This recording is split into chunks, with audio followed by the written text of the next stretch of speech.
Bom dia a todos e todas. Meu nome é Fernando Nogueira, eu sou coordenador de projetos de inovação pública na SMIT, na Secretaria de Inovação e Tecnologia aqui de São Paulo.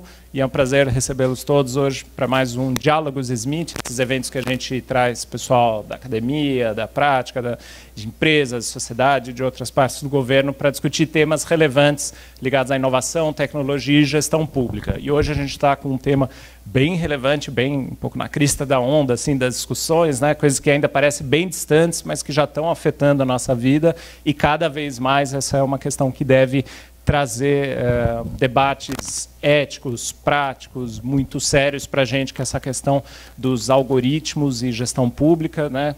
Quando os códigos decidem, quem decide, que consequências que isso pode ter, tanto de mais eficiência, mas também de desafios de equidade, de justiça. Tá? E estou muito contente de pedir umas palavras iniciais do secretário Daniel Annenberg. Obrigado. Obrigado, Fernando. Na verdade, eu queria dar bom dia a todos e a todas, agradecer o João, Thiago, que mais Jaqueline, está ali. Obrigado por terem vindo, e o Fernando e o pessoal do Mobilab por ceder o espaço. Eu entendo pouquíssimo de algoritmo, mas eu era muito bom em matemática e adorava matemática, mas aprendi muito com matemática, mas principalmente que a ciência não é neutra, né? Eu acredito muito nisso, apesar dos algoritmos, né? E eu acho que é muito importante a gente estudar isso, porque, de repente, o momento que a gente está vivendo é muito interessante por um lado e muito assustador por outro. Muita tecnologia, muito envolvimento. Eu vejo meu filho de 12 anos, que sabe tudo, né, sobre computadores, joguinhos, etc. Mas isso acaba muitas vezes provocando com que a gente, primeiro, não tenha contato humano algumas vezes. A gente fica muito mais com a máquina. E segundo, a gente parece que tem uma coisa assim, a ciência exata, a ciência sábia, a ciência, né? Mas quem constrói a ciência, né?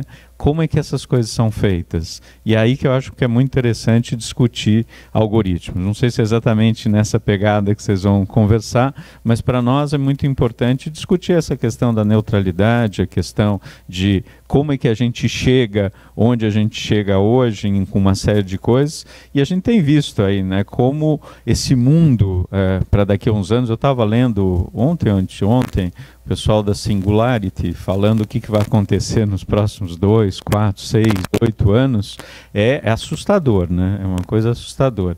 E como que a gente vai ficar no meio de tudo isso? Como é que nós, seres humanos, né, conseguimos ao mesmo tempo fazer muita coisa, pensar em outros seres humanos, nos relacionarmos e envolvermos para que a ciência seja cada vez mais importante para melhorar a qualidade de vida, para salvar vidas, para ajudar, mas principalmente que seja um meio para a gente conseguir viver melhor.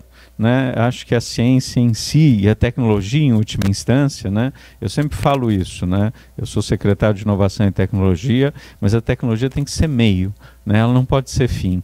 Ela sendo fim, a gente esquece do resto, que o mais importante é como é que a gente ajuda as pessoas, como é que a gente faz com que as pessoas de fato possam ter mais qualidade de vida, como é que a gente faz para simplificar a vida das pessoas. E é isso que eu acho que é importante a gente sempre estar discutindo. Eu acho os diálogos super legal, estava falando com o Fernando, que a gente precisa envolver mais outras secretarias, né, envolver mais a Prodam, e fazer aqui um espaço cada vez mais de realmente diálogo, tanto dentro do governo quanto para fora do governo. Então, parabéns pelo trabalho, vocês estão fazendo um belíssimo trabalho. Eu, infelizmente, tenho mais umas 10 atividades, então vou ter que sair meio correndo, mas eu acredito que vai ser uma boa discussão e o Fernando depois sempre me relata tudo, né? Uma boa manhã para todos e obrigado pela presença de todo mundo. Bom, então, para a gente dar sequência, obrigado, secretário, a gente vai começar com 2 breves apresentações, então, falas da Jaqueline e depois do Thiago. Eu vou deixar que cada um se apresente também a organização que trabalha, e depois a gente vai ter um comentário do João Henrique, da Prodam. Isso é uma coisa legal também, que o secretário comentou, da gente estar tentando essa aproximação maior, vamos dizer, não só com as outras secretarias, mas com a própria Prodam, e acho que faz todo sentido se a gente está falando disso, de código, de inteligência, né, programação no governo, da gente envolver. Então, para a gente começar logo, eu gostaria de chamar então a Jaqueline para vir aqui conversar com a gente. Ela é coordenadora de pesquisa do Internet Lab. Muito obrigado, Jaqueline. Obrigada, Fernando. Bom dia, gente. Obrigada por ter vindo aí hoje bem cedo. Eu devo ficar de pé, né? Aqui, tá bom? Bom. Aqui, tá. Combinado. Beleza. Bom, pode passar. Vou ter o controle ou eu conto com... Ok. Certo. Bom, como o Fernando adiantou, meu nome é Jaqueline, eu sou coordenadora de pesquisa da área de privacidade e vigilância no Internet Lab, que é um centro independente de pesquisa em direito e tecnologia. Nós promovemos o debate público nessa área e produzimos conhecimento, né, produzimos pesquisa.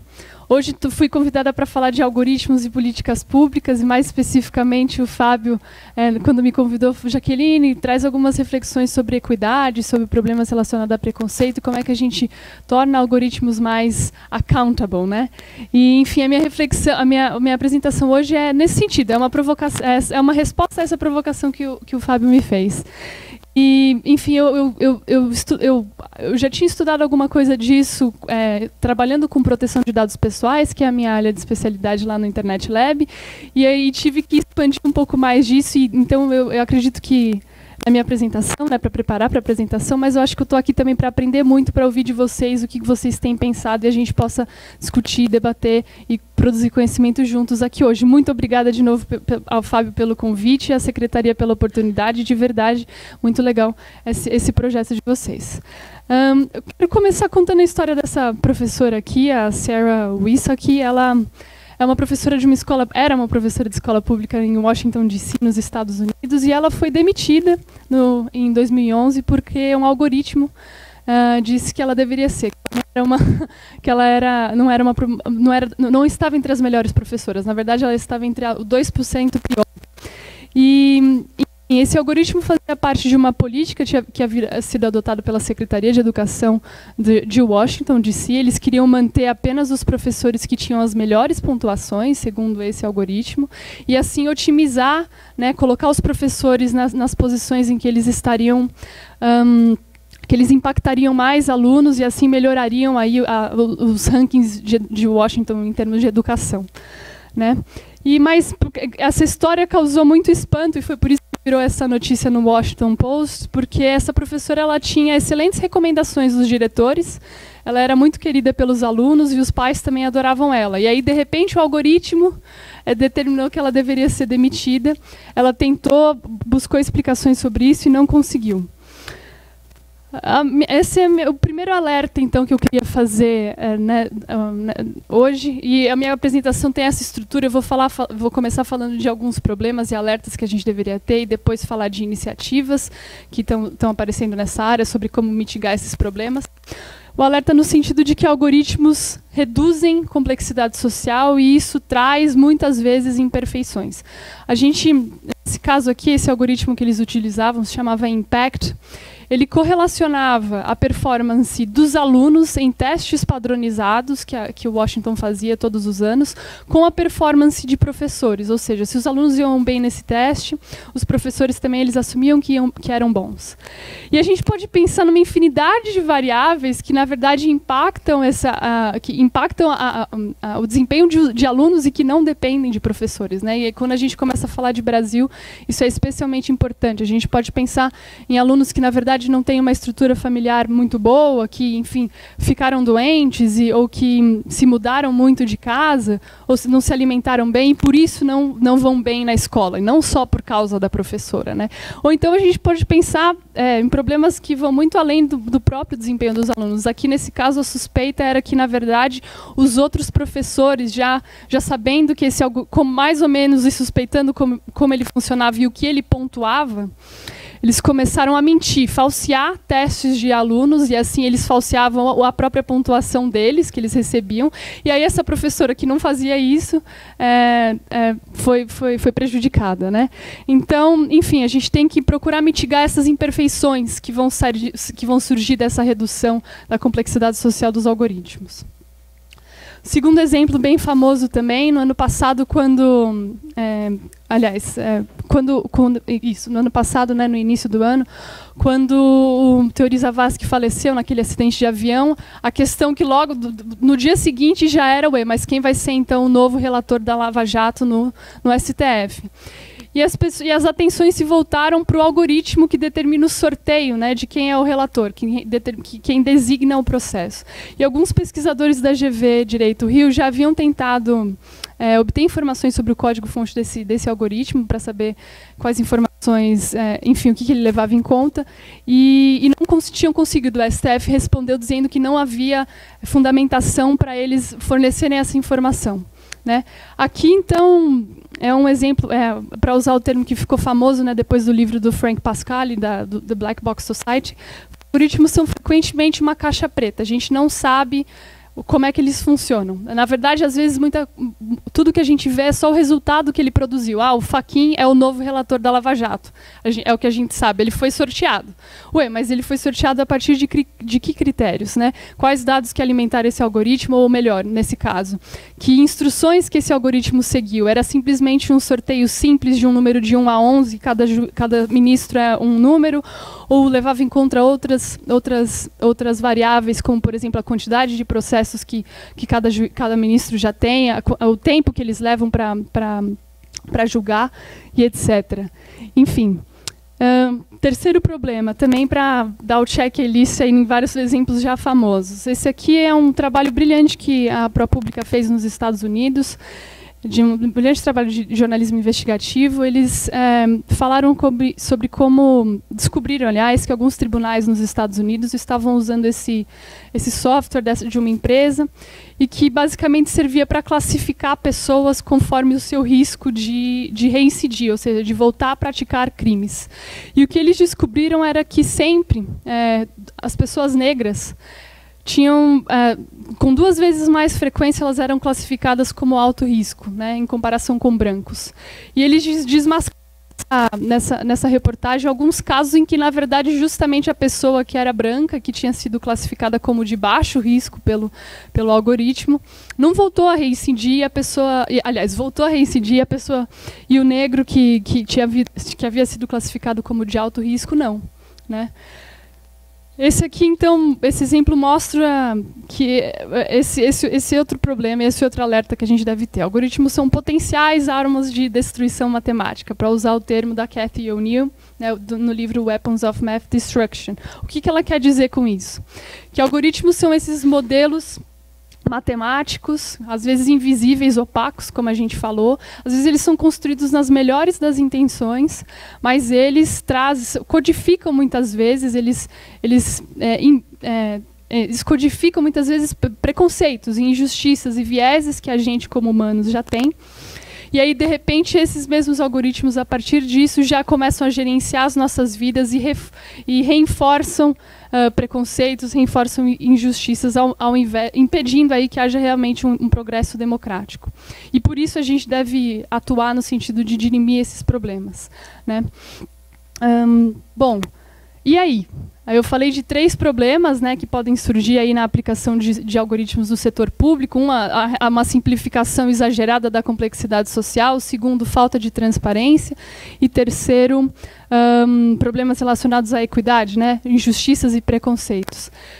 E aí, trazer aqui um pouco das recomendações que têm surgido nesse sentido. Como é que a gente atua em face desses problemas e desses riscos. A Cathy O'Neil e o Frank Pasquale, nos livros deles, eles fazem algumas recomendações já, de que a gente, sabendo que esses riscos existem, como é que a gente mitiga? Sempre checando a integridade e acurácia dos dados que a gente está usando para treinar algoritmos, né, e ver o que eles estão produzindo. Checagem de equidade e justiça a partir dos resultados alcançados por esses algoritmos, ver se eles estão apenas simplesmente reproduzindo desigualdades. Checar o resultado buscado do algoritmo no sentido de o que ele considera como sucesso. Ele considera como sucesso que uma empresa privada, né, desenhou como sucesso segundo o seu próprio interesse, que está fornecendo esse software para o setor público, o sucesso está alinhado com o interesse público. E também recomendo essa ideia de transparência qualificada, né? Às vezes o que a gente quer não é simplesmente algoritmos em código aberto, né? Ou seja, milhões de fórmulas matemáticas. O que a gente quer é algo capaz de explicar o que aquele algoritmo faz e o que ele leva em conta, o que pesa, o que não pesa, e etc. E não simplesmente mais trocar, enfim, equivaler transparência com me dar as fórmulas matemáticas. E eu achei esse relatório muito interessante, publicado essa semana, acho que vale muito para o pessoal aqui da Secretaria Municipal. É um framework que o pessoal do Instituto AI Now publicou, e que é justamente direcionado a agências públicas. É um framework de avaliação de impacto algorítmico. O que eles sugerem? Eu achei fantástico. Assim, sabendo que existem esses riscos e que a gente está trabalhando isso pela primeira vez, como é que os órgãos governamentais que estão interessados em aproveitar, em utilizar algoritmos, utilizar sistemas de decisão automatizada, como é que eles devem atuar? Primeiro, vamos pensar o que é que já existe de automatização no setor público, e aí voltar a esses sistemas e repensar que impactos eles podem estar tendo em termos de equidade, de justiça, em termos de como eles afetam as comunicações, as comunidades afetadas por essas decisões. Eles também recomendam que a gente sempre que haja um interesse em adotar esses sistemas de sistema automatizado, haja uma informação ao público em geral antes deles serem adotados, inclusive pré-licitação, né, fazer essas avaliações de impacto antes deles serem adquiridos, e se eles, por exemplo, uma empresa doar um sistema como esse, também, mesmo antes de utilizar esse sistema que foi doado, fazer essa avaliação de impacto para equidade, justiça, vieses e várias outras preocupações. E também os órgãos devem sempre permitir, essa recomendação eles fazem, que avaliadores externos façam testes, né, meçam descubram os impactos desses algoritmos, e que as pessoas tenham sempre a oportunidade de comentar sobre a utilização sobre eles e de pedir esclarecimentos. E também, para não acontecer como aquela professora em Washington que eu falei, as pessoas sempre devem ter, depois que essas decisões forem tomadas, mecanismos de apelação, né, de pedir para aquela decisão seja revista, inclusive por humanos, né? Ou seja, criação de mecanismos de devido processo legal. E, por fim, eu queria falar esse exemplo aqui da cidade de Nova York. Nova York ganhou aí foi para as notícias no final do ano passado, porque eles foram, acho que a primeira cidade no mundo que criaram uma força-tarefa que fica de olho nos algoritmos, né? E no impacto que eles estão tendo. E a Julia Pous, que é uma pesquisadora fantástica da NYU, ela publicou esse artigo na New Yorker falando assim, olha, foi bastante tímido o que Nova York fez. E por que eu estou contando isso? O que essa força-tarefa fazia? Eles eram basicamente pesquisadores que foram trazidos aí, que ganharam a titulação de força-tarefa da cidade de Nova York. Mas não se criou nesse modelo a obrigação de que outros órgãos da cidade participassem e fornecessem informações sobre os sistemas que utilizem a essa força-tarefa. Então, eles eram como se fosse qualquer pesquisador independente fora da estrutura do município, né? Eles iam ter que contar com a mera colaboração voluntária dos outros órgãos e, enfim, não tinham muitos recursos para efetivamente conseguir produzir um relatório. Não terão, aliás, recursos para produzir um relatório realmente bastante informativo sobre o que está acontecendo. E, enfim, ela sugere que deveria ter tido a criação dessa obrigação das entidades colaborarem.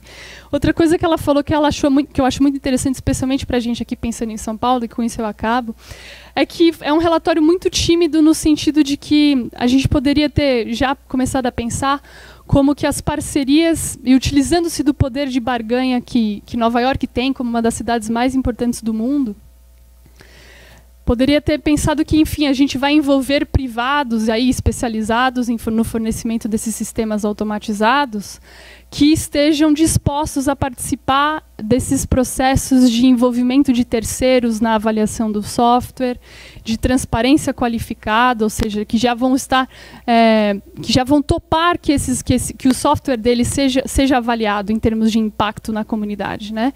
Então, e não simplesmente que depois vão utilizar a carta branca de que, não, meu software é protegido por propriedade intelectual, sigilo industrial, e não vão querer abrir nada. Então, ou seja, já poderia ter participado disso, né? E feito disso um pré-requisito em contratos. Não, a gente vai contratar o seu software, mas você vai ter que abrir de certa forma, ou vai ter que permitir que esses pesquisadores externos avaliem, ou que a gente avalie, etc. E São Paulo, como uma das cidades maiores, né, uma cidade talvez maior cidade do Brasil, tem esse poder de barganha também, né? E pode colocar aí o padrão alto na hora de começar a pensar em impactos de algoritmos e como é que a gente vai tratar essa relação entre público e privado. Bom, acho que era isso. Estou aqui disponível para discutir mais. Obrigada. Muito obrigado, Juliana.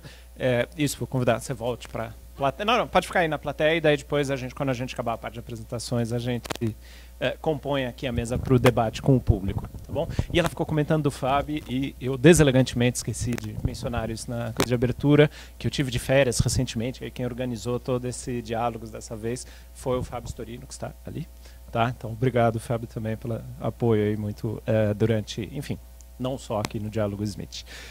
Para a sequência agora, eu gostaria de chamar o Thiago para vir para cá, o Thiago Rondon, que é co-diretor do Instituto de Tecnologia e Equidade, e vai dar sequência então aí ao nosso debate. Obrigado. Bom dia, pessoal. Bom, falando aqui rapidamente em 10 minutos e respondendo à pergunta do evento, né? A Jaqueline já colocou aí os diversos desafios de algoritmo. E aí, para começar falando de equidade, tem um conto chinês da fábula do elefante, não sei se vocês conhecem, né, que um rei via muitas pessoas discutindo o que era justo, o que era certo, os ministros, e ninguém chegava a um acordo. E aí ele simplesmente colocou um elefante numa sala, colocou os ministros sentados e chamou os cegos, alguns cegos, para virem explicar o que era o elefante, sem contar para eles.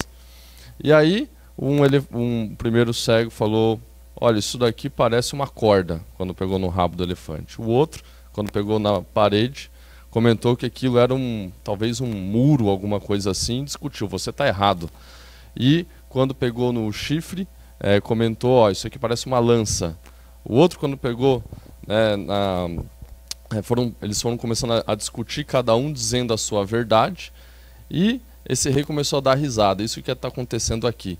Cada um tem a sua verdade, vocês não estão sabendo discutir, né? Na era digital, talvez agora a gente tenha começado a falar muito sobre tecnologia cívica por uma razão simples. É muito importante a construção de consenso difícil, né? A gente estimular que isso aconteça de maneira geral. Então, nos primórdios da internet, tem uma frase muito famosa do Dave Clark num evento de tecnologia, em que ele comentou: não acreditamos em reis, presidentes e nem em votos. Nós acreditamos em consenso difícil.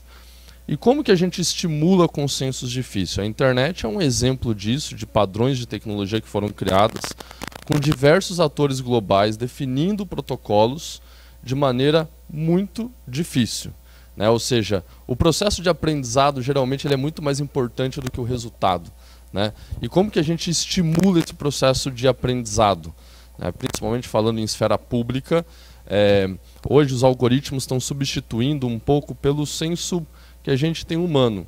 Um caso é o SUS. O SUS tem uma lei, né, que é a 8080, se não me engano, que fala sobre as prioridades de atendimento de quando alguém chega no hospital. Imagina que você tem um filho que sofreu uma pancada, por exemplo, no braço, está ali 1 hora no hospital, e de repente chega alguém que acabou de ter um infarto. Qual que é a prioridade? De quem estava primeiro na fila ou de quem está chegando com algum caso maior? Parece que quando a gente está nessa decisão aqui entre humanos, digamos assim, isso é até óbvio, nem precisa talvez de uma lei para nos orientar sobre isso, né? Na maioria dos casos. Quando a gente começa a escrever os algoritmos, isso começa a virar um problema muito importante, porque a gente pode cometer algumas injustiças com relação a isso, né? E equidade, às vezes, está muito ligada em cometer pequenas injustiças, e isso é muito difícil de ser definido se a gente não abre propostas para que sejam debatido esse consenso. Então, uma das questões que vem sendo muito debatido hoje é o direito à explicação dos algoritmos.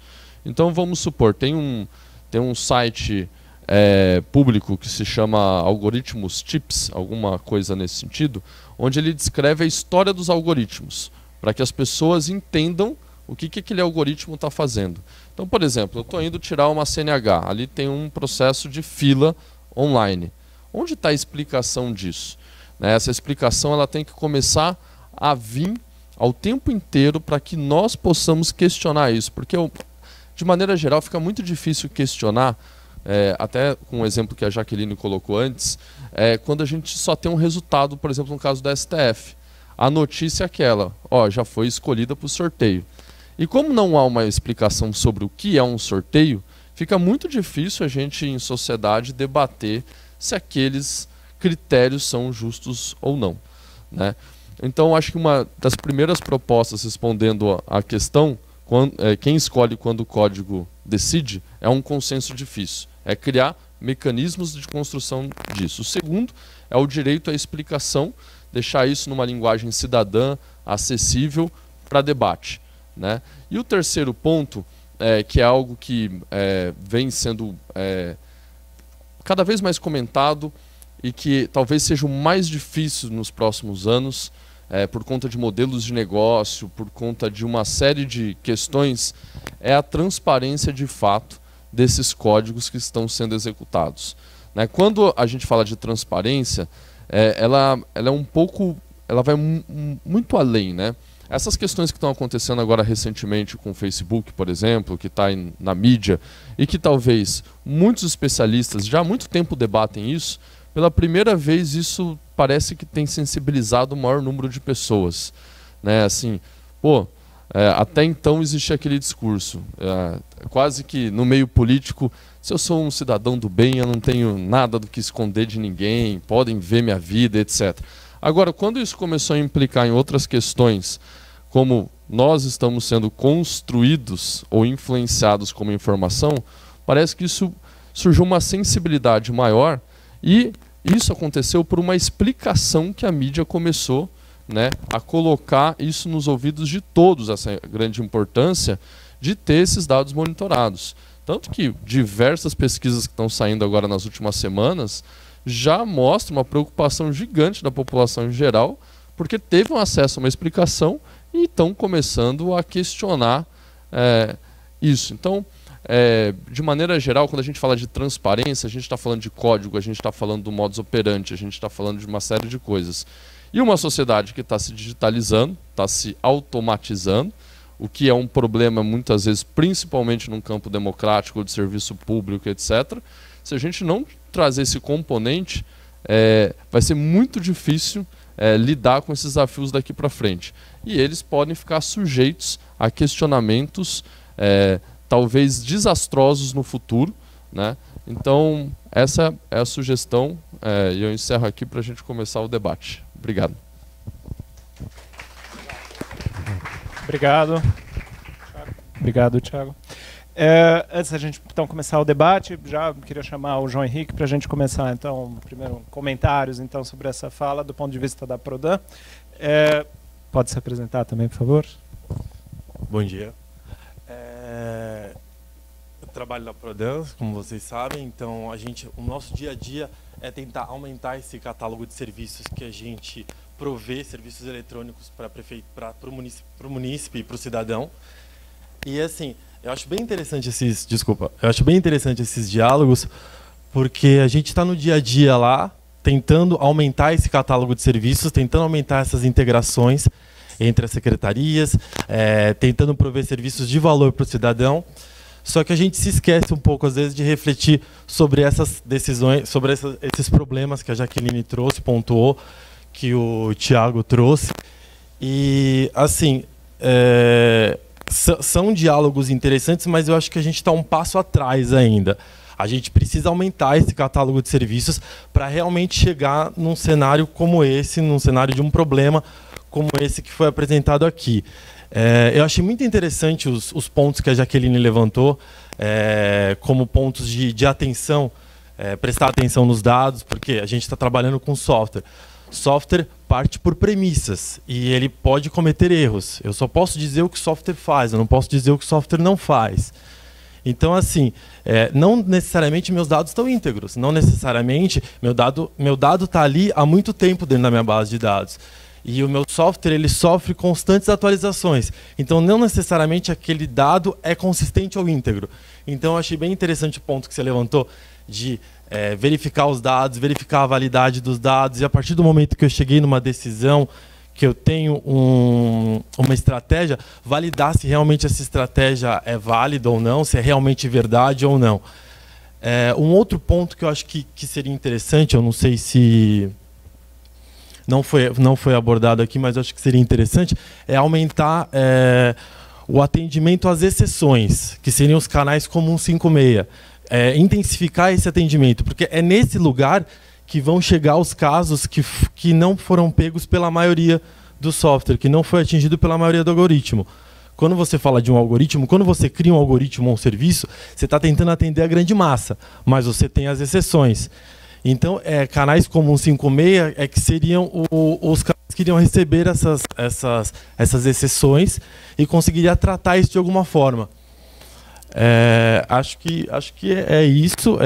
Eu agradeço a minha participação aqui, porque eu acho que esses insights são muito interessantes para eu levar para dentro da Prodan também, porque é o que eu falei, a gente está no dia a dia tentando aumentar esse catálogo de serviços, mas a gente se esquece dessas injustiças que acontecem, e esses pontos que a gente precisa prestar atenção.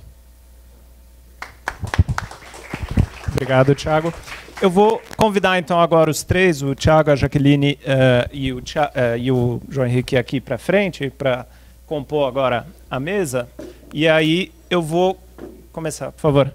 Eu vou começar com algumas perguntas e daí a gente já abre depois para um debate mais com todo mundo. Tá joia? Eu queria começar pensando, né? A gente fala de algoritmo e para a gente, às vezes, que já está na tecnologia, algo mais talvez já mais natural de entender, mas eu acho que isso talvez não é uma palavra tão comum no dia a dia, né? E eu queria saber um pouquinho o que vocês acham, se isso pode ter a ver também até com a própria dificuldade que a gente tem no Brasil, né? Alguma deficiência de ensino de matemática, não é algo tão presente no dia a dia, se até é um desafio discutir esse tema, pelo fato da maioria das pessoas, eu acredito, ter meio dificuldade de entender, de visualizar o que é um algoritmo. Como é que vocês acham isso e o que a gente pode fazer para tentar tornar esse tema um pouco mais acessível, mais presente no dia a dia das pessoas? Bom, eu sou formada em Direito, né? Eu sou uma pessoa de humanas. E, enfim, eu realmente não sou pessoa... Eu mesma tenho dificuldades, às vezes, para entender algoritmos. Eu estava falando com o Lucas esses dias, que trabalha comigo lá no Internet Lab, e ele é engenheiro. Eu falei assim, Lucas, mas não tem um livro que é a teoria dos algoritmos, que classifica cada tipo de algoritmo, algoritmo preditivo, algoritmo de classificação, de busca, enfim. Aí ele falou assim, tem, mas é um livro muito grande e você não quer ler esse livro. Ele falou. Enfim, é difícil mesmo, né? Enfim, aí você acaba tendo que buscar analogias para poder explicar para a população de modo geral, inclusive explicar para mim o que é um algoritmo, né? Eu falei assim, Lucas, eu posso falar o exemplo da receita, é uma receita, enfim, o algoritmo é como se fosse uma receita de um bolo. Assim, não gosto muito desse exemplo, talvez você possa falar que são as instruções de um origami.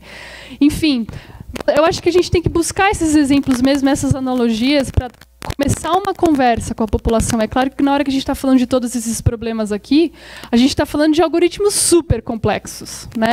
Que extrapolam muito a analogia da receita ou do origami. E aí, quando a gente começa a falar de problemas relacionados à inteligência artificial, também é um algoritmo que vai ele mesmo aprendendo, aí fica muito difícil. Mas vou deixar aqui para os meus colegas complementarem aqui como é que se explica, como é que a gente engaja a comunidade. Mas eu acho que a conversa começa buscando esses exemplos simples, né? Desculpa, posso só complementar. E até esse desafio, talvez, lá que vocês tenham também na Prodan, não só como é que a gente engaja, explica isso para a comunidade, mas, por exemplo, explica para o servidor. Quando está construindo o sistema, como é que você traduz, né, as questões técnicas, etc., de um jeito que ele entenda que isso vai ser a diferença entre a gente atender a pessoa A no hospital ou a pessoa B na fila, né? O que precisa ficar claro é que esses algoritmos são suportes à decisão. Eles não são a decisão propriamente. É um fator a mais, às vezes na tentativa até de levar em consideração algum fator ou algum dado que o ser humano não poderia passar batido ali. Então, ele é um fator a mais para você tomar a decisão, mas ele não é a sua decisão propriamente. Eu acho que a intensificação na explicação do que o algoritmo faz, talvez auxilie, é uma forma de auxiliar. E como esses algoritmos de inteligência artificial são relativamente novos, seria tentar explicar como que eles funcionam de uma forma geral. Como que ele trabalha esse número de dados e como ele consegue fazer essa separação. De uma forma assim, bem simplificada, seria o quê? Eu estou aprendendo com base em lições do passado. Seria isso basicamente. Então, se meu passado é errado, as minhas lições futuras, as decisões futuras vão ser erradas novamente. Então, é isso que as pessoas precisam ter claramente para não usar somente esses algoritmos como decisor, principalmente em situações complicadas, como mandar alguém para uma prisão ou não, ou tirar o tratamento médico de alguém, ou alguma coisa desse gênero. Isso deveria passar por uma revisão humana e não simplesmente a máquina como um decisor. Essa questão de algoritmos acho que tem uma questão muito ligada a como que a gente construiu os profissionais de um certo modo de tecnologia. Acho que está existindo uma reflexão agora. Um exemplo é que em Stanford foi criado uma disciplina que se chamava captologia. Foi ensinado para uma geração inteira tecnologias de persuasão com ciências da tecnologia. E isso criou o que a gente tem hoje, a economia da atenção, né? Não é à toa que a gente está todo o tempo nas redes sociais querendo atualizar. A gente tem a sensação de que aquilo tem sempre algo novo e aquilo é uma ciência. E por uma geração inteira nós aplicamos estudos nesse sentido. O que está vendo agora é um certo arrependimento de ter formado uma série de engenheiros pensando em persuasão para que as pessoas fiquem o mais tempo possível dentro de uma aplicação, envolvidas com uma aplicação, e começa a surgir disciplinas novas, como a gente precisa fazer um algoritmo com design por justiça, por equidade. E aí agora já surgem disciplinas novas dentro dos estudos de computação que já estão muito focadas nisso. Então, de um certo modo, eu acho que a gente está olhando para trás, as coisas aconteceram rápido, falando, a gente errou feio aqui na formação de engenheiros, né, e cientistas, e enfim, de maneira geral, porque algoritmos agora está muito claro que são construções sociais. Não é mais só uma questão técnica, né? Então, acho que parte um pouco desse princípio. E é muito interessante de que agora esses conteúdos venham à tona de como realizar. Então, por exemplo, o que isso pode impactar hoje no desenvolvimento de um site público, por exemplo, do governo federal? Por exemplo, a acessibilidade. A acessibilidade tem protocolos, por exemplo, com relação que são simples de implementação, que já que podem oferecer um acesso muito maior e uma equidade muito maior no serviço que hoje às vezes é exigido só e apenas no digital, né? A gente já tem aqui na Prefeitura de São Paulo, Zona Azul, por exemplo, o Poupa Tempo, algumas coisas que só podem ser acessadas via internet, já só no digital. E o que acontece é que, por exemplo, já há organizações que estão mapeando esses desafios tecnológicos e apontando para a prefeitura. Então, acho que a gente está numa construção agora e passa por um momento de realinhar, né, e talvez desenvolvedores de software terem mais humanas nos seus estudos e questões como essa, né? Eu vou lançar mais uma pergunta aqui, depois a gente abre para plateia com todo mundo. Vocês falaram muito dessa questão de transparência. da importância e de uma transparência qualificada, mas eu já vi algumas discussões, às vezes, como é que isso entra também, às vezes, com embates com, sei lá, propriedade intelectual. A gente quer que vocês abram, né, o código, abra para a gente entender como é que foi tomada a decisão. E aí eu já vi muitas empresas que justificam, não, mas isso é propriedade intelectual nossa, ou isso enfim, a gente vai estar abrindo coisas, seja até coisas, dados que são protegidos por sigilo, enfim, como é que funciona esse choque aí entre a necessidade de transparência, além às vezes da gente ter a impressão que a própria empresa nem entende o porquê da decisão, ou a pessoa que está em contato com o cidadão, com o cliente, não tem, né? Eu acho que todo mundo talvez já tenha passado aqui às vezes a experiência, você está usando cartão de crédito, de repente bloqueia, aí você liga, mas por que bloqueou? Estou aqui fazendo um negócio que eu sempre fiz, sei lá, e aí a própria atendente não sabe explicar por que bloqueou, só está ali, não sei, senhora, bloqueou, né? Teve algum algoritmo por trás falando, opa, tem algo estranho aqui, melhor bloquear, mas provavelmente pouquíssima gente dentro da empresa conseguiria explicar, ou pela quantidade, volume, etc. Ninguém se dá o trabalho de ir lá entender realmente o porquê que aquilo aconteceu, né? Então, algumas considerações nesse sentido. Muitas vezes a gente... Realmente esse argumento aparece bastante, né, da propriedade intelectual, do sigilo industrial.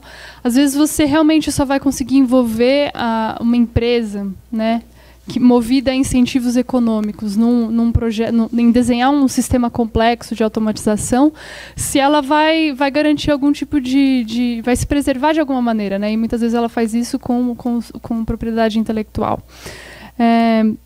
Mas assim, de fato, eu acho que há um ponto aí. Mas será que precisa de completa proteção desse software? E principalmente quando a gente começa a falar da entrada desses sistemas de empresas dentro do setor público, a gente precisa ter algum mecanismo de checagem, né? Precisa ver se a construção foi movida apenas pelo interesse privado ou se ela está concretizando o interesse público, aquele sistema está concretizando o interesse público. Então eu acho que por parte dos próprios governos deve vir essa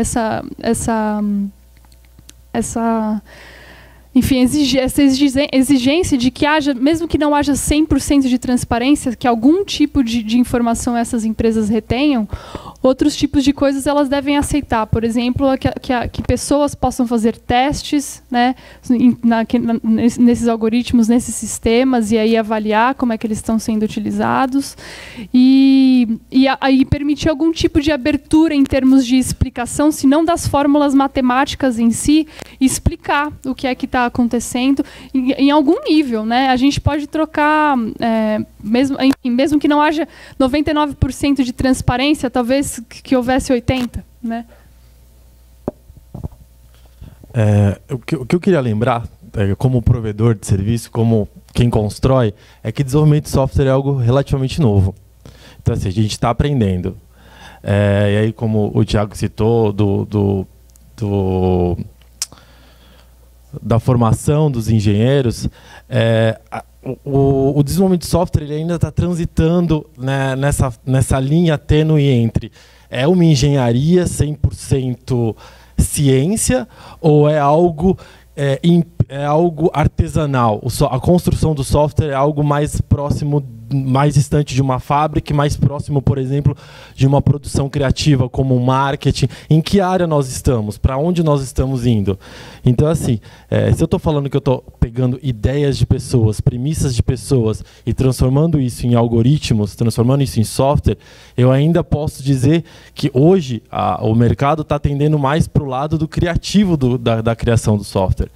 Então, assim, o que precisa ficar claro nesse momento é que eu preciso mostrar se eu estou falando que esse software parte por premissas, eu preciso deixar claro que essas premissas são. Quem são essas premissas? Então, assim, investir mais na divulgação do algoritmo e não do dado. Talvez o dado é uma coisa sigilosa, principalmente no caso de governo, então eu não posso explicar, eu não posso exibir esses dados, eu não posso mostrar todos os dados, mas eu posso explicar o que o algoritmo faz.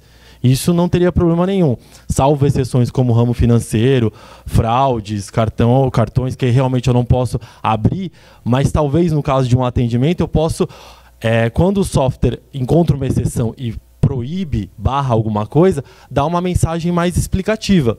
para aí conseguir investir em treinamento, em canais de treinamento, onde as pessoas, quando caírem nessas exceções, vão entrar em contato por esse canal e vão receber uma explicação de alguém treinado, de um algoritmo que forneceu essa mensagem. Então, assim, são trabalhos, a gente vai aprendendo com os nossos erros, mas é nessa linha que eu acho que a gente consegue mitigar alguns desses riscos, alguns desses problemas que têm acontecido. Nos últimos anos, né, a gente teve uma evolução muito rápida da tecnologia em si, né, a digitalização de governos. E se você reparar, nos últimos anos, a regulamentação sempre teve no resultado. Por exemplo, regulamentação dos aplicativos de Uber, de táxi, enfim, eram muito focados na regulamentação do modelo. E não, a gente esqueceu que o direito está, talvez, ali no campo das pessoas, né? E agora essa reflexão começa a surgir de maneira muito mais forte. Por exemplo, na União Europeia, agora com a nova regulamentação de proteção de dados pessoais. E isso vai tornar e vai impactar questões de transparência, porque agora a gente está começando a ver que é importante a gente lidar com as pessoas de fato. A gente está lidando com pessoas. E isso está entrando em vários debates agora, inclusive territoriais, né? Então, assim, esses dados vão ficar armazenados aonde? Em qual local? E aí eu gosto de lembrar, aqui em São Paulo tem um exemplo, acho que muito interessante, que foi o que a SP Trans fez há 2 anos atrás, que foi a questão da interoperabilidade, né? Assim, a construção em conjunto dos aplicativos de Zona Azul da prefeitura com organizações que estão fora. Né? Uma vez que você vê que a prefeitura disponibilizou ali um acesso via API para que qualquer um pudesse submeter um aplicativo, a gente teve quase 8 ou 10 aplicativos no primeiro mês. Isso é fantástico, né? Você vê que essa abertura ela traz diversos retornos, tanto que o papel foi abandonado depois de um tempo, né? Enfim, e tem se comprovado que tanto em países europeus, na Índia, né, nos Estados Unidos, onde há por exemplo, uma cultura de software livre mais forte dentro das organizações, você estimula mais conhecimento, você capacita quem está ali do lado com relação a isso. Eu acho que já tiveram movimentos aqui em São Paulo com relação a isso. Você tem uma questão que é capacitar as pessoas localmente, né? E você tem essa questão da interoperabilidade e também dos direitos que a gente tem que começar a olhar e que está acontecendo. De um jeito ou de outro, logo mais a gente vai ter, assim a gente espera, leis de proteção de dados pessoais que vão começar a impactar esse tipo de política, né? Posso complementar só uma coisa? Eu esqueci de falar isso na minha apresentação, esqueci agora na resposta. Mas, enfim, um dos princípios mais básicos que existem, que norteiam a administração pública é o princípio de que, enfim, as decisões tomadas precisam ser justificadas, é o princípio da fundamentação. Então, em alguma medida, e aí é muito interessante o que o João falou, você tem que ser capaz de explicar e não pode se esconder por trás desses outros direitos, né, de propriedade intelectual e etc. Muito bom, obrigado. Então agora acho que eu queria convidar quem da plateia gostaria de fazer perguntas. Pode sugerir também se é pergunta para todo mundo ou para alguém específico, tá bom? Por favor. E sempre pedindo para se apresentar, por favor, antes de falar. Bem, bom dia, meu nome é Fabiano, eu trabalho na Coordenadoria de Gestão de Tecnologia da Informação. A minha pergunta é justamente em relação a essa questão da abertura, muitas vezes, do algoritmo. Então, pegando até a apresentação da Jaqueline na questão do STF. Então, não é claro como é feito o sorteio, certo? Então, podem ter diversos fatores que podem influenciar esse sorteio, a gente não sabe, mas vamos dizer que não fosse simplesmente um sorteio randômico de 1 a 11. Fosse um sorteio que levasse em consideração uma série de outros fatores. A partir do momento que eu divulgo essa informação e explico como é feito, nada impediria que o que acontece, grandes escritórios de advocacia, por exemplo, fizessem simulações e começassem a colocar diversos processos que não fossem importantes para induzir, na verdade, que o processo que realmente importa para ele seja sorteado para aquele relator o qual ele considera a pessoa assim, quem seria fundamental para isso. Então, minha pergunta é justamente essa questão. Muitas vezes, algumas aberturas de algoritmos, elas podem ser prejudiciais. Como a gente vai lidar com isso quando a gente está pensando na questão do poder público e na fundamentação das decisões? Legal, excelente pergunta. Eu acho que apareceu muito disso na resposta que o João deu lá atrás, né, quando ele falou de algoritmos utilizados para prevenção de fraude, né, e talvez esse seja um exemplo disso, é que você não pode abrir completamente. Mas, às vezes, se você não abre para o público em geral, você pode abrir para auditores, né, para um grupo específico de pessoas, enfim, que vai avaliar aquilo. Eu acho que a importância maior é a gente começar, a discussão que isso mobiliza. A gente agora identificou que pode ter esse problema de falta de transparência, de que a gente não sabe de todos esses critérios que podem estar sendo utilizados, mas aí, ao mesmo tempo, sabemos que transparência completa pode gerar esses problemas, as pessoas querendo burlar o sistema, né? Inclusive, acontecia isso naquele sistema que eu falei da professora lá de Washington, D.C., né? Era a suspeita deles, que os professores também estavam começando a burlar o próprio sistema, né, o algoritmo.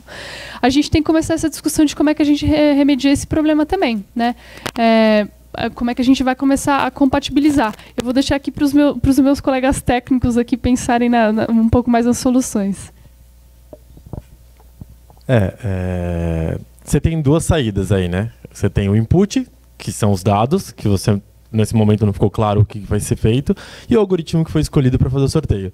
Então, nessa linha, você poderia ter duas vertentes aí para evitar fraudes. Ou você abre o algoritmo, ou você abre os dados, ou você não abre nenhum dos dois. Nesse caso, não foi aberto nada e fica essa coisa obscura que ninguém acredita se realmente é válido ou não, se houve algum tipo de manipulação ou não para que esse sorteio ocorra. Então, às vezes, vale a pena você abrir, mas abrir parcialmente, ou só o algoritmo, ou só os dados, ou falar assim, o que foi utilizado como input desse algoritmo, que eu não posso falar qualquer, foram essas informações.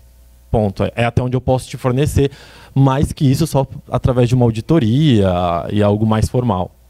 Acho que é nessa linha que a gente tem que ir. Mas eu acredito que isso seja a exceção, né? A gente tem várias outras situações onde a gente poderia abrir, mas a gente não abre. Porque a gente tem situações onde os algoritmos eles servem para evitar a falha humana, como seria esse caso, ou tornar a decisão mais imparcial. Mas a gente tem situações onde o algoritmo ataca as grandes massas, para auxiliar em decisões. Esses algoritmos poderiam ser abertos, não teria problema nenhum. Acho que é nessa linha, acho que a gente tem mais para trabalhar nessa linha de grande massa do que esses chave que eu só posso explicar parte do processo, não posso explicar inteiro. Não posso tornar público inteiro. Nesse caso específico, tem um estudo que chama jurimetria, né? Que os grandes escritórios de advocacia já utilizam, que inclusive, sistemas que analisam sentenças e, baseado nisso, tentam criar estratégias para encaminhar para determinados fóruns. Qual que é o ponto aqui? Isso é um estudo que já existe no meio judicial, nos escritórios há muitos anos, há mais de 40 anos. É uma prática, antes não existia uma computação, hoje existe. Mas a grande questão é que muita pouca gente tem acesso de fato a isso que você está colocando. Quando você abre e dá uma transparência total, é que a discussão ela começa a acontecer. E uma questão que eu acho que é super importante que a gente viveu aqui no Brasil na pele assim, é a transparência de dados de orçamento público. Há 10 anos, se você falasse assim, eu quero abrir os dados do governo com relação a contratos e etc., quase todo mundo dentro da área pública pulava, falava, imagina, isso daqui pode nos gerar inúmeros problemas. Né? Existiu grandes movimentos aí, como a LAI, que é a Lei de Acesso a Lei de Transparência também. Foi estimulada a criação de portais de transparência, uma série de ações. Por exemplo, o salário de servidores públicos, que existiu uma série de medos e receios. E depois disso a gente começa a ter discussões novas, inclusive processos de controle social muito mais fortalecidos. Então, eu acho que assim, isso pode acontecer, deve acontecer. Provavelmente isso vai ficar só mais claro para que Em software livre tem um ditado que se chama, né, dados olhos suficientes, todos os erros são triviais. Eu acho que a gente precisa colocar mais olhos nisso. Então, o algoritmo da STF vão sim manipular como já fazem, mas a questão é que talvez agora o maior número de pessoas vai poder manipular e a discussão vai ficar maior para um consenso difícil, né?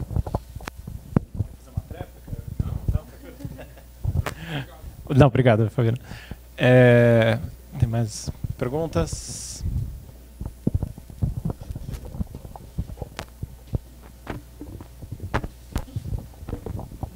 Alô, bom dia, tudo bem? Eu sou o Pedro, eu também, assim como o Fabiano, trabalho na Coordenadoria de Gestão de Tecnologia da Secretaria de Inovação e Tecnologia. Quando eu olhei o nome, quem escolhe quando o código decide, me vieram algumas coisas na cabeça e que eu acho que vocês tangenciaram de alguma maneira nas apresentações. Eu, inclusive, quero agradecer a Jaqueline, o Thiago e o João pelas falas, porque são muito interessantes. Mas eu queria ver se vocês podem aprofundar um pouco mais o papel do algoritmo no processo decisório de uma política pública.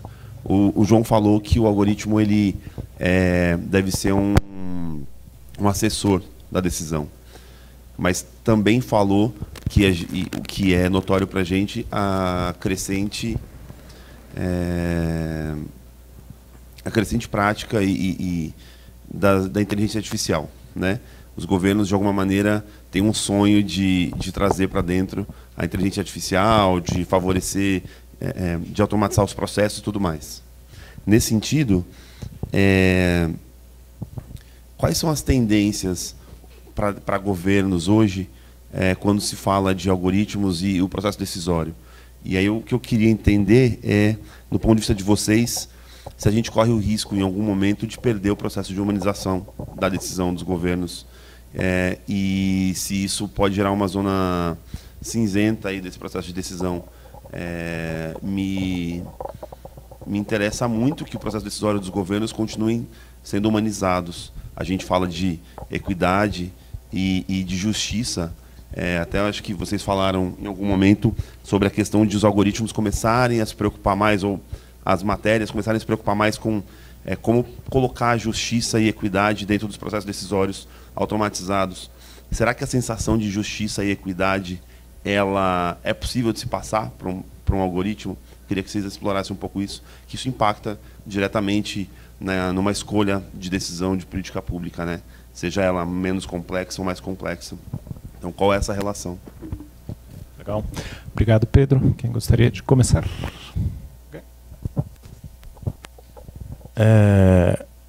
A gente ainda está num passo um pouco, se a gente for trazer para a instância São Paulo, se a gente for olhar para a cidade de São Paulo, a gente ainda está um passo atrás. A gente ainda tem muito atendimento face-to-face, servidor, cidadão, e aí a gente ainda está tentando ampliar essa gama de serviços eletrônicos para chegar num problema como esse que você está falando. Alguns sistemas e algumas situações a gente já começa a enfrentar isso. A forma como a gente consegue contornar isso hoje são atendimentos como o canal 156, onde a pessoa não consegue falar diretamente com a prefeitura, então ela tem que ligar, ela tem que ter um atendimento mais humano, e aí a gente teria que investir nesses treinamentos desses canais. Mas a gente ainda está no período de ampliação. Então, a gente tem iniciativas de trabalho de dados por exemplo, dentro da Prodan. Mas a gente precisa, como o próprio nome diz, Big Data é big. Então a gente precisa de mais dado, a gente precisa de mais sistemas que produzam mais informações para a gente aí sim conseguir usar esses dados como decisor. Mas eu acho que a gente precisa aumentar a gama de serviços para atender o que é comum e melhorar o canal de atendimento para atender o que é específico. E aí sim conseguir tornar humana essa parte que é onde é a exceção, é onde eu preciso realmente ter um tratamento especial. Acho que é nessa linha que a gente precisa trabalhar. Tem uma questão dentro desses processos decisórios que já eu vejo que está acontecendo, por exemplo, em Brasília e Rio de Janeiro, que tem centros de operação municipal que estão integrados com plataformas como o Waze, por exemplo, né, que já gera trânsito, gera um processo de que é atendimento.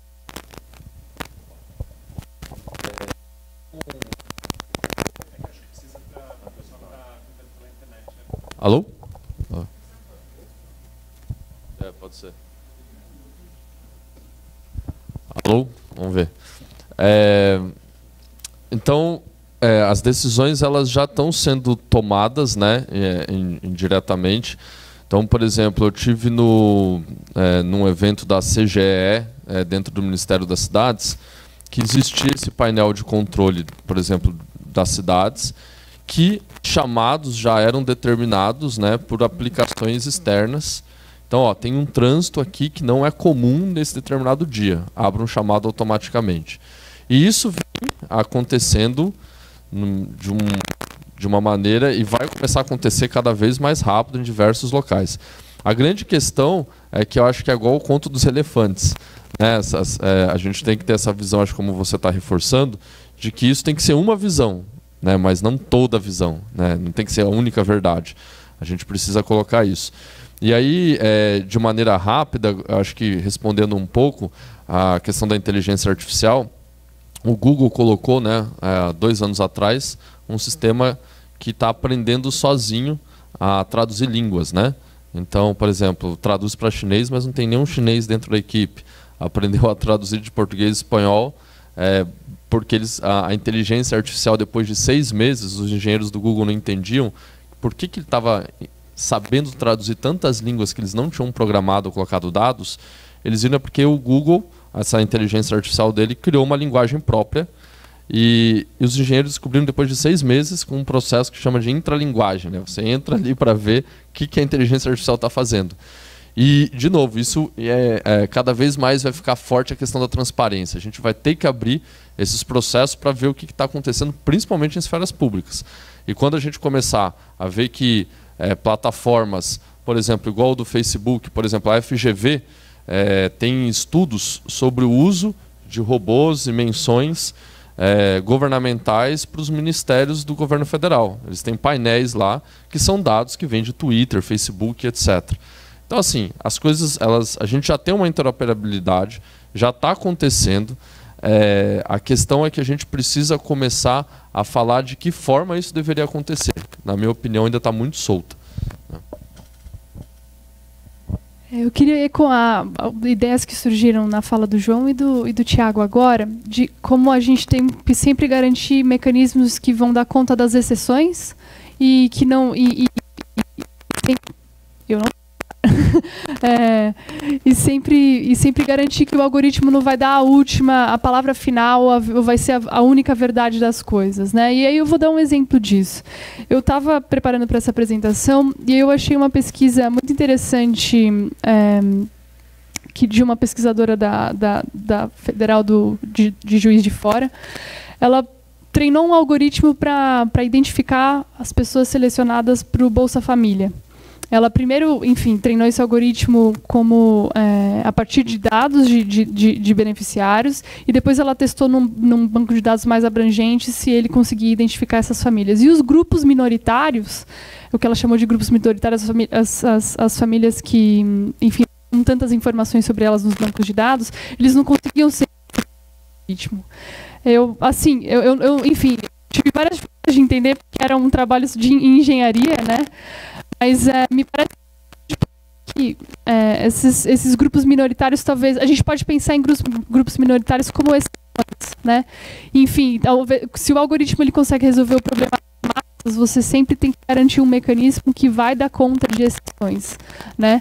Então, justamente essa capacidade de oferecer essa avaliação avançada, às vezes, da conta das exceções, justamente uma capacidade humana, subjetiva, né, das pessoas. Você realmente não faz parte do grupo geral, mas a sua situação também precisa ser contemplada, né? Então, enfim, garantir esse mecanismo, né, sempre também. Muito bom. Acho que a gente tem tempo para mais umas 2 perguntas. Pois não. Alô? Complementar rapidamente, obrigado pelas respostas. A gente está falando, voltando à questão do algoritmo para preparar para o processo decisório, tirando exceções, grande parte dos nossos gestores, e eu posso falar um pouco por São Paulo e aí estender isso para o resto do Brasil, não tem condição ou capacidade de leitura de dados para entender qual é a melhor decisão, mesmo que esses dados já venham minimamente trabalhados. E aí, se vocês conhecem processos formativos ou coisas do tipo que preparem gestores para tomada de decisão a partir de dados enfim, produtos desses processos, né, de trabalho principalmente com os dados. E depois, essa questão da transparência, eu trabalhei com o governo aberto aqui na Prefeitura de São Paulo e já trabalhei bastante com processos de participação da sociedade civil. E a gente entende, quando a gente entra no governo, a gente identifica muito que existem nichos, né? Nichos que se preocupam com uma pauta, nichos que se preocupam com outra. Como a gente rompe esse processo de nichos, se é esse o caminho para romper, para que outras pessoas, para que a massa das pessoas, de fato, se empodere e comece a se preocupar e buscar entender o que esse processo de transparência, abertura de dados, significa de fato para dentro do governo, porque senão a gente vai ficar de alguma forma sempre preso a um nicho que tem interesse naquela temática, então ele vai forçar aquilo, mas a massa em si não compreende, e por não compreender, não sei se não compreende é a palavra correta, mas por não entender essa necessidade, não faz coro, não faz pressão por maior abertura de dados, por maior transparência, enfim, um pouco esse caminho. Obrigado. Complementar a resposta aí.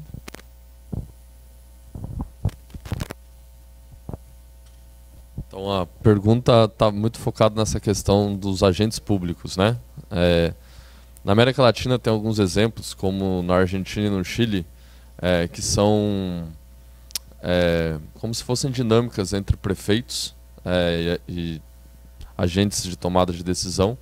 Então tem um na Argentina que é muito interessante, que eles juntam 7 cidades e prefeitos e eles criam um desafio para cada uma dessas cidades, e a cada 3 meses todos eles vão para uma cidade para tentar resolver um determinado desafio.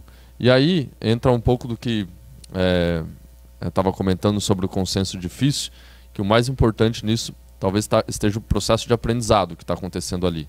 Aqui no Brasil a gente tem uma agência que trabalha com governos, que é uma empresa, a WeGov, que está fazendo uma iniciativa que se chama HubGov e que vem estimulando algo nesse sentido também. E que eu acredito que são iniciativas muito interessantes assim, nesse aspecto aí. O que você estava falando de nichos e de conflito de interesses é uma coisa que a gente vivencia com certa frequência dentro da prefeitura, que é até na hora de construir um sistema, que existem diferentes interesses na hora que você está desenvolvendo um sistema, principalmente quando ele é cross-secretarias, e aí cada secretaria está olhando para o seu problema especificamente, mas existe alguém que precisaria olhar de uma forma geral para isso e ver o interesse do cidadão, ou ver a transparência, no sentido de transparência ou de integração, ou seja lá qual que for, mas no interesse do cidadão e não só apenas de cada um dos nichos. Isso é uma das coisas, por exemplo, que a Prodan tem um papel de fazer, de auxiliar, que é como ela conhece cada secretaria e presta serviço para cada secretaria ou para cada aspecto dentro da prefeitura, conseguir ter essa visão unificada e fornecer, não podendo decidir, mas fornecer subsídio para que quem é o gestor tome a decisão correta nesse momento. Então, seria mais nesse sentido, de você ter essa visão, ter órgãos e ter pessoas que consigam ter essa visão global para conseguir fornecer essa visão integrada, tanto na parte de transparência quanto na parte de integração de sistemas, dados, cruzamento de dados e todo esse lado. Eu acho que a gente depende muito para aplicar tudo que a gente está falando aqui de capacitação. Capacitação dos para as questões e aí isso começa, enfim, aqui falando ainda do setor público, enfim, significa levar essas discussões que a gente está tendo aqui hoje, esse diálogo que a gente está tendo para vocês, e a gente começar a pensar mais. Como o João disse, tem muita coisa que ainda está vindo de fora do Brasil nessas discussões que estão tendo, a gente ainda não está mais tão avançado aqui, não faz parte da nossa realidade. Então, eu acho que a gente tem, assim, aproveitando que a gente está um pouco atrasado, de certa maneira, de se capacitar nessas discussões e dos erros que estão sendo cometidos lá fora para não repeti-los aqui. E enquanto a gestores, né, e como que às vezes não sabem, né, a partir dos dados oferecidos, o que fazer com eles, eu acho que é justamente por isso que é importante, em termos de processo, principalmente no início, você garantir que haverá mecanismos de revisão, haverá testes antes, sabe assim, de acreditar cegamente no que está sendo informado. Enfim, vai ser um processo de erro e acerto mesmo. E aí, justamente no início, o que você tem que fazer é mitigar esses erros. A gente vai olhar aqui, mas aí depois a gente vai avaliar esse resultado, se era o que a gente buscava ou não, qual foi o impacto que ele teve, e etc. Quanto à parte da transparência e de que, às vezes, algumas pessoas que não compreendem a importância, né, de dados abertos e etc., eu acho que passa muito por algo que também o Thiago falou na apresentação dele, de você, de novo, sensibilizar sobre a importância. A partir do momento que você informar as pessoas e elas entenderem o que está em jogo, elas vão entender a importância. Então, de novo, é aquele processo de capacitação, de informar, mas olha só, se esses dados fossem abertos, daria para fazer tudo isso. Fechado, a gente não tem acesso a isso, isso, isso, ou as pessoas não conseguem fazer isso, isso e isso. E enfim, utilizar-se de problemas decorrentes da falta de transparência para sensibilizar pessoas. Esse exemplo que o Thiago trouxe do Facebook, como só agora, as pessoas estão falando disso há 20 anos, né, assim, os problemas de manipulação de dados pessoais e etc. E agora, porque o problema se tornou real, é que isso alcançou o público, assim, mais abrangente, né, deixou de ser um assunto meramente acadêmico. Então, passa por esse processo de sensibilização também, né. Gente, temos uma última pergunta para a gente fazer, antes de encerrar. Alguém? É interessante essa questão do Facebook, né? Recentemente, enfim, esses últimos dias, o Mark Zuckerberg esteve lá tentando se explicar, né, perante o Congresso americano, e surgiram algumas questões bem interessantes nisso, né, enfim, de dados abertos, proteção de dados do usuário, né? E é muito interessante, que acho que é um desafio que tem a ver também, né? Se a gente está falando de código, de dado, eu achei muito interessante uma pergunta que foi feita, acho que um deputado ou um senador fez: mas vocês, quem é dono dos dados, né, que o Facebook usa? E aí ele falou: não, todos os dados são de propriedade do usuário do Facebook, né? Daí ele falou: mas vocês captam outros dados e associam isso ao perfil do usuário e às vezes o usuário nem sabe que esses outros dados também estão lá, e daí fica essa zona cinzenta, né? Legal, tudo bem, o dado que eu coloquei lá, eu sou o Fernando, sexo, idade, sei lá o que, tudo bem, eu sou dono, mas outras coisas que o Facebook trouxe lá e de forma totalmente pouco transparente acaba complicando bastante, e isso vai influenciar algoritmo, e vai influenciar aqui propagandas que aparecem para mim e tudo mais. Enfim. Temos mais alguma questão, gente? Se não, acho que eu gostaria só de fazer uma reflexão para encerrar, né? Quando a gente está pensando em geral em smart cities, em tecnologia, em governo, etc., né? A gente recebe diariamente, né? Acho que todo mundo aqui lá na Prodan também, parceiros tecnológicos, aquelas apresentações em geral que parece o mundo dos Jetsons, né? Que a cidade do futuro vai ser aquela coisa tudo bonita, os sistemas funcionando perfeitamente, todo mundo andando, voando, né? Veículos autônomos, sei lá o quê, todo mundo em harmonia, etc.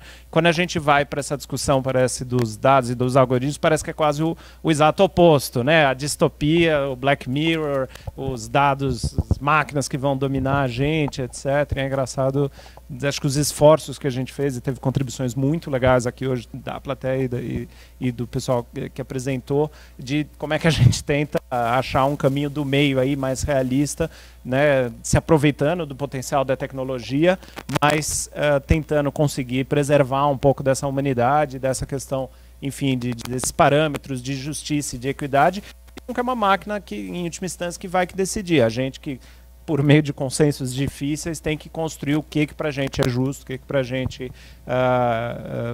lida com o público da melhor maneira possível, sempre sabendo que vai ter dificuldade, vai ter casos de exceção, etc. Eu queria agradecer muito, então, a presença de vocês, e a Jaqueline, o João e o Thiago por ter estado aqui contribuindo com a gente, o Fábio pela organização, toda a equipe aí que ajudou, o Mobilab, como sempre, por ser esse anfitrião tão fantástico para a gente. Muito obrigado, gente.